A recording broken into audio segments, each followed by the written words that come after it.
और चलिए इस वक्त की बड़ी खबर का रुख करेंगे। विधानसभा उपचुनाव से जुड़ी इस वक्त की बड़ी खबर। मुख्यमंत्री भजनलाल शर्मा की रणनीतिक जीत हुई है। खिंवसर सियासत में बदलाव। दुर्ग सिंह ने मुख्यमंत्री भजनलाल शर्मा से मुलाकात की और भारतीय जनता पार्टी की सदस्यता ग्रहण कर ली है। भाजपा प्रदेशाध्यक्ष मदन राठौड़ ने ग्रहण करवाई सदस्यता, क्योंकि अब से कुछ ही देर पहले हमने जानकारी दे दी थी और इंतजार था कि आधिकारिक पुष्टि इसकी हो जाए। आधिकारिक पुष्टि इसकी हो चुकी है। विधानसभा उपचुनाव से जुड़ी इस वक्त की बड़ी खबर आपको बता रहे हैं। मुख्यमंत्री भजनलाल शर्मा की एक और रणनीतिक जीत। खिंवसर सियासत में बदलाव। मेरे साथ में ऐश्वर्य जुड़ चुके हैं। ऐश्वर्य, अब से कुछ ही देर पहले हम चर्चा भी कर रहे थे और वही वो आधिकारिक पुष्टि हो चुकी है। देखिए आयुषी, थोड़ी देर पहले हम यही कह रहे थे कि खबर बिल्कुल सही है, बस आधिकारिक पुष्टि का इंतजार है।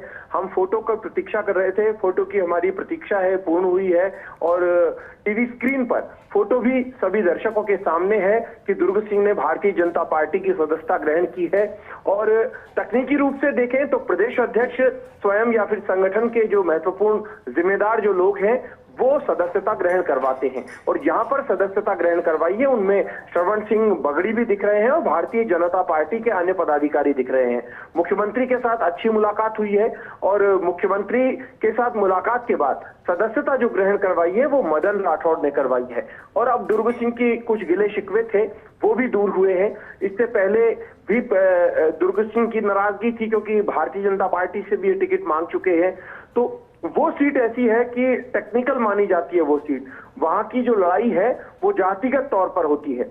दुर्ग सिंह यदि इस बार खड़े हो जाते तो पार्टी के लिए थोड़ी दिक्कत आती। थोड़ी दिक्कत इसलिए आती कि वो जो वोट काटते हैं वो भारतीय जनता पार्टी का, क्योंकि राजपूत और जाट की सीधे तौर पर लड़ाई हो जाती है फिर।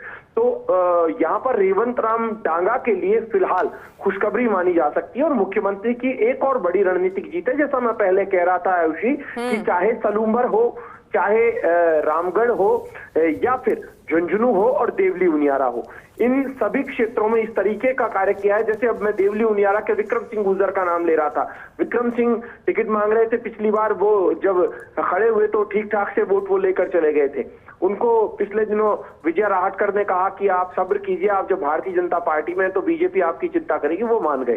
तो ऐसे करके एक एक पदाधिकारी ने मनाने की कोशिश की जो कोई नाराज थे। और मुख्यमंत्री की ओवरऑल अगर यहाँ कहा जाए तो फिलहाल इस वक्त मुख्यमंत्री की रणनीतिक जीत है। हालांकि ये अलग बात है कि दिन प्रतिदिन राजनीति में समीकरण बनते हैं, बिगड़ते हैं। कभी भी कुछ भी हो सकता है। कल कुछ और खबर आ सकती है, कांग्रेसी खेमे से आ सकती है, ये अलग बात है। लेकिन फिलहाल प्राथमिक तौर पर राहत भरी खबर है कि ठीक है, यहाँ पर मुकाबला और भी रोचक होता दिखाई दे रहा है। जी।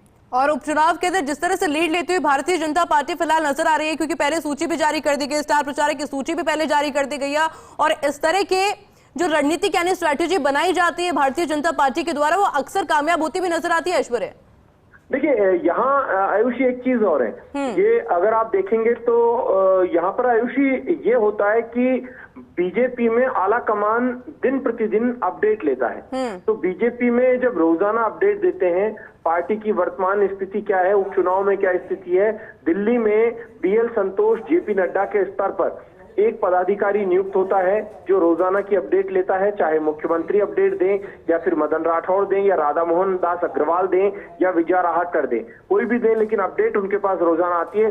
कहीं कोई कमी होती है तो उसको सुधारने की कोशिश की जाती है। तो ये बीजेपी के लिए अच्छी चीज होती है। अब बीजेपी अपने आलाकमान को बता पाएगी कि हम इन स्थितियों में, हालांकि जब उपचुनाव होते हैं तो केंद्रीय नेतृत्व का ज्यादा इत्तेफाक नहीं रहता। केंद्रीय नेतृत्व जब सत्तासीन पार्टी हो या फिर विपक्ष में हो तो केंद्रीय नेतृत्व यही एक मैसेज देता है कि आप अपनी प्रतिभा दिखाइए। और भारतीय जनता पार्टी में इस वक्त फैसले हैं वो प्रधानमंत्री नरेंद्र मोदी, अमित शाह और जेपी नड्डा और बीएल संतोष, इन चार बड़े नेताओं के आधार पर ही होते हैं। ये चार बड़े नेता हर फैसले से पहले रणनीतिक रूप से चर्चा करते हैं या फिर ये इशारा कर देते हैं सियासी तौर पर। जो भजनलाल शर्मा पिछले दिनों आला कमान से मिलकर आए, मदन राठौड़ जो मिलकर आए, तो उनको जो इशारा मिला प्रदेश अध्यक्ष को और मुख्यमंत्री को, उस इशारे पर वो काम कर रहे हैं। जी ऐश्वर्य, पर क्या खिंवसर में भी तस्वीरें गेम चेंजर साबित हो सकती है? देखिए अगर दुर्ग सिंह खड़े होते और ठीक ठाक से वोट लेते, मान लीजिए राजपूत समाज के वोट लेते और खुद उनके लोग हैं, क्योंकि पिछली बार आयुषी बहुत कम वोटों से हारे थे जब रेवत राम दागा हारे थे। शायद हनुमान बेनीवाल के लिए भी चिंता की स्थिति बनी कि जिसे हनुमान बेनीवाल का गढ़ माना जाता था वो बिल्कुल हाशिए पर आकर जीत यहाँ पर हनुमान बेनीवाल की पार्टी को मिली। तो यहाँ पर ये राहत भरी खबर है, क्योंकि दुर्ग सिंह वोट तो लेकर जाएंगे, ये सभी जानते थे। ऐसा नहीं है कि उनकी स्थिति कमजोर हो, ठीक स्थिति उनकी है, तो वो ध्रुवीकरण के आधार पर वोट लेकर जाते। दुर्ग सिंह भी इस बात को अच्छे से जानते थे कि मैं जीत नहीं पाऊंगा इन स्थितियों में, लेकिन ठीक है, मैं स्थितियां ऐसी पैदा कर दूंगा कि अपनी अपीयरेंस में दिखा दूंगा। तो वो अपनी अपीयरेंस दिखा सकते हैं, वो अपनी उपस्थिति दर्ज करवा सकते हैं। ऐसा नहीं कि जमानत बिल्कुल ही जब्त हो गई या फिर हालत खराब हो गई, अपने आप की मजबूत ताकत दुर्ग सिंह दिखाना जानते हैं। तो अब दुर्ग सिंह जब बीजेपी के साथ प्रचार करेंगे तो बीजेपी को स्वाभाविक तौर पर फायदा होने की उम्मीद मानी जा सकती है। आयुषी, बिल्कुल ऐश्वर्या, बहुत बहुत शुक्रिया आपका तमाम जानकारी के लिए।